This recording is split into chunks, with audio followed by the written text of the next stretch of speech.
अस्सलाम वालेकुम, मैं हूं अदील अहमद और मैं हूं आमिर रजा खान। और अब रोबोट जंगे लड़ेंगे। जी हां, बिल्कुल, चाइना ने वो कर दिखाया जिसके बारे में पूरी दुनिया में सोचा भी ना था। चाइना ने ऐसे जदीद रोबोट तैयार किए हैं जो बॉर्डर की रखवाली करेंगे और जंगे भी लड़ेंगे। आमिर रजा मेरे साथ मौजूद हैं, उनसे बात करते हैं। आमिर भाई, एक बड़ी ज़बरदस्त खबर सामने आई है।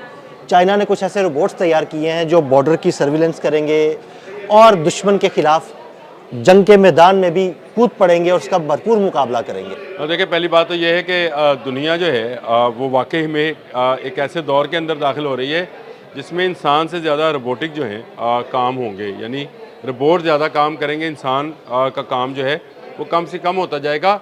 ये लम्हा इतनी जल्दी आ जाएगा, ये हमें समझ नहीं आई थी। देखें, कुछ अर्सा पहले अदील साहब ने ही एक वीडियो मेरे साथ शेयर की जिसमें भारतीय बॉर्डर पर चाइनीज़ फौजी जो थे वो निगरानी कर रहे थे, और उसके बाद भारतीय फौजी जो थे वो इस बात से खौफज़दा थे कि ये वो रोबोट हैं जिनको वुल्फ या डॉग्स रोबोट्स कहा जाता है। ये दरख्तों पे चढ़ जाते हैं, ये पहाड़ों में घुस जाते हैं, इनके ऊपर गन नस्ब हैं, इनके ऊपर ऐसे रडार और सेंसर्स मौजूद हैं जो दूर से ना सिर्फ आपके अपने दुश्मन को पहचानते हैं बल्कि उसको एक तरह से लॉक कर लेते हैं, और फिर जैसे ही वो दुश्मन दोबारा नज़र आता है, यानी ओट में छुपा हुआ दुश्मन जैसे ही नज़र आएगा तो पलक झपकने से भी पहले उस पर एक ऐसा फायर मार दिया जाएगा।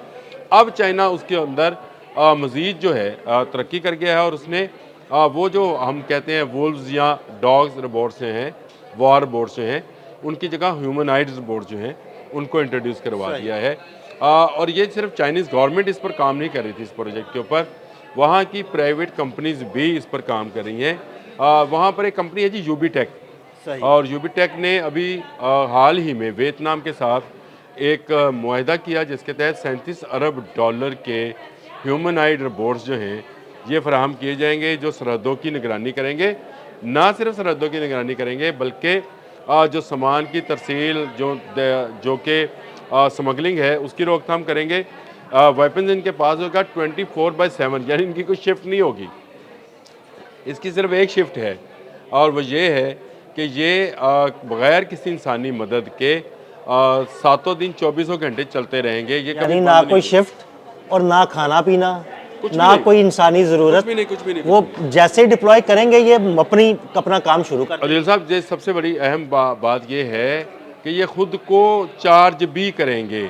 और उसका तरीकाकार है कि इनका जहाँ स्टेशन होगा, चार्जिंग स्टेशन, ये अपने मुकर्रर वक्त पर इनको अपने अंदर से बैटरी का अलार्म्स आएंगे कि अब आपकी बैटरी इतनी देर की रह गई है। ये जाएंगे चार्जिंग स्टेशन पर, अपनी बैटरी निकाल लेंगे, उसको चार्जिंग स्टेशन पर लगाएंगे, और जो वहाँ पहले से लगी बैटरी है उसको ये बदल लेंगे, और बदल कर दोबारा अपनी ड्यूटी पर आकर खड़े हो जाएंगे। इनके अंदर जो सर्वेलेंस है वो भी मौजूद होगी, रिकॉर्डिंग्स मौजूद होंगी। फिर इनके अंदर वो जो हम एयरपोर्ट्स पर देखते थे कि कुत्ते सूंघते फिरते हैं, आपके पास कोई असला या मंशियात तो नहीं है, ये काम भी यही ह्यूमनाइड रोबोट्स जो हैं करेंगे। लेकिन जो सबसे अहम चीज़ है वो इनकी सरहदों पर तैनाती है। पहले इंडिया में तजर्बा किया गया था। आपको पता है कि इंडिया में जो क्लैशेस हैं अरुणाचल प्रदेश और हिमाचल प्रदेश के साइड पर, चाइना बॉर्डर के साथ साथ वहाँ पर चाइना एक रोड बनाने जा रहा है जो कि तिब्बत तक बनेगी। उस रोड की तमाम तर निगरानी जो है यही रोबोट्स करेंगे, और अब ये रोबोट्स जो हैं इससे आगे दूसरे ममालिक को भी सप्लाई किए जा रहे हैं। यानी एक ऐसी रोबोटिक फ़ौज जो है बनाई जा रही है जो कि दुनिया में मुख्तलिफ बॉर्डर्स के ऊपर आपको मुस्तकबिल में, क्या अब ये कहना भी गलत हो गया कि मुस्तकबिल में, आपको आने वाले चंद दिनों में लड़ती हुई नज़र आएगी। यानी मैन वर्सेस मशीन, ये जो कंसेप्ट हम हॉलीवुड की फिल्मों में देखा करते थे, ये मुख्तलिफ ट्रांसफार्मर्स जैसी सीरीज़ इस पर बनाई गई, वो वक्त आ गया। अब ह्यूमनाइड रोबोट्स जो हैं जो कि इंसानी शक्ल में नज़र आएंगे, लेकिन बेपनाह डिफरेंट नवीयत के काम जो हैं इनके सपुर्द कर दिए जाएंगे। यहाँ मेरे दो सवाल आते हैं। एक सवाल तो यह है कि ये रोबोटिक फ़ौज जो है अगर बॉर्डर पे तैनात कर दी जाएगी चाइना के, तो इंडिया के लिए तो बहुत बड़ा ख़तरा हो गया। दूसरा, क्या मुस्तकबिल में आप यही रोबोटिक फ़ौज पाकिस्तान में आती हुई देख रहे हैं? देखिए, चाइना से ये वियतनाम चली गई एक प्राइवेट कंपनी के ज़रिए, तो ये रोबोटिक फ़ोर्स पाकिस्तान में क्यों नहीं आएगी? देखिए, दुनिया, मैंने आपसे कहा, आने वाले चंद सालों में आपको दुनिया के बहुत सारे ममालिक में यही रोबोट लड़ते हुए नज़र आएंगे। अभी भी पाकिस्तान के अंदर जो बरूदी सुरंगें हैं उनके लिए जो है रोबोट्स जो है चाइना से आते हैं और वो बरूदी सुरंगें जो पहले इंसान काम करते थे अब वो करते हैं। इससे फ़ायदा ये है कि एक तो एक्यूरेसी ऑफ वर्क जो है वो होता है, फिर इस पर कंट्रोल करना आसान है, फिर किसी इंसानी जान के ज़िया का ख़तरा नहीं रहता सबसे बड़ी बात है। तो यही जंगें जो हैं फिर वो ममालिक जो इस टेक्नीक या इस टेक्नोलॉजी में आगे जाएंगे वो आएंगे। मैं तो अदील साहब आप तो ये बात कर रहे थे, मैं तो आने वाले वक्त में देख रहा हूँ कि आपके ये जो J-35 है, J-20 है, ये F-35 है, Su-57 है, ये रोबोट फ्लाई कर रहे होंगे और अभी भी करते हैं।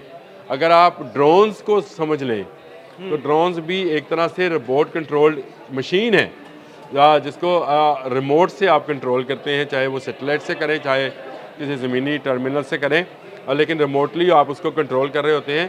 तो ये रोबोट्स जो हैं इनमें फ़र्क ये है कि ये सोचने समझने और पहचानने की खुदकार सलाहियत ये बड़ी अहम चीज़ है कि इसको दोबारा समझ लें कि सोचने समझने की खुदकार सलाहियत रखते हैं। यानी वो सब सोच किसी चीज़ को देखेंगे, उसके बारे में अंदाज़ा लगाएंगे, सोचेंगे और फिर ये फैसला करेंगे कि इस टारगेट को हिट करना है कि नहीं करना। ये वो चीज़ है जो स्टार वार्स में आपको दिखाई जाती थी कि मैन वर्सेस मशीन है क्या, क्योंकि अगर जिससे इनको ख़तरा महसूस होगा कि इसके पास मंशियात है, असला है, तो ये इतनी तेज़ी के साथ रिएक्ट करेंगे जिस तेज़ी के साथ इंसान नहीं कर पाता। यानी इनके अंदर ऐसी चीज़ें हैं जो अभी चाइना में नई रिसर्च की जा रही है, वो इन ह्यूमनॉइड रोबोट्स के अंदर लेज़र गन्स, जो कि आपकी ऐसी लेज़र गन्स हैं जो किसी शख्स की तरफ फेंकी जाएंगी तो वो पैरालाइज हो जाएगा, यानी विदन नैनो सेकेंड्स वो जो है वो किसी असले को निकालने का या पिस्तौल को निकालने का। तो ये वो जंग जो हम मुस्तकबिल माजी में देखते रहे हैं टेलीविज़न के अंदर, मुस्तकबिल में हमें सामने होती नज़र आ रही है और चाइना इसमें बाजी ले गया है। अब आप देख लें कि 37 अरब डॉलर का जो प्रोजेक्ट है वियतनाम में मुकम्मल किया जा रहा है, वहाँ पे ह्यूमनॉइड रोबोट्स लगाए जा रहे हैं। इंडिया चाइना के बॉर्डर पर जो है पहले से ये इस तरह के फ़ौजी तैनात हैं जो इंडियन फ़ौजियों के लिए एक अलग से खौफ की लामत बने हुए हैं। तो ये एक बड़ी मैं समझता हूँ पेशरफ्त है। आने वाले वक्त में जंगें कैसी होंगी ये उसकी एक अक्कासी है। कल हमने शायद लेज़र पे काम किया था कि लेज़र की जो असला है, अब तो ये है कि ये असला चलाने के लिए भी आपको इंसान की ज़रूरत नहीं रहेगी।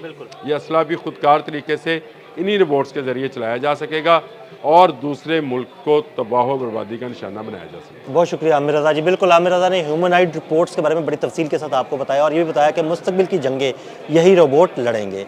अदील अहमद और आमिर रज़ा को इजाज़त दीजिएगा। अल्लाह हाफ़िज़।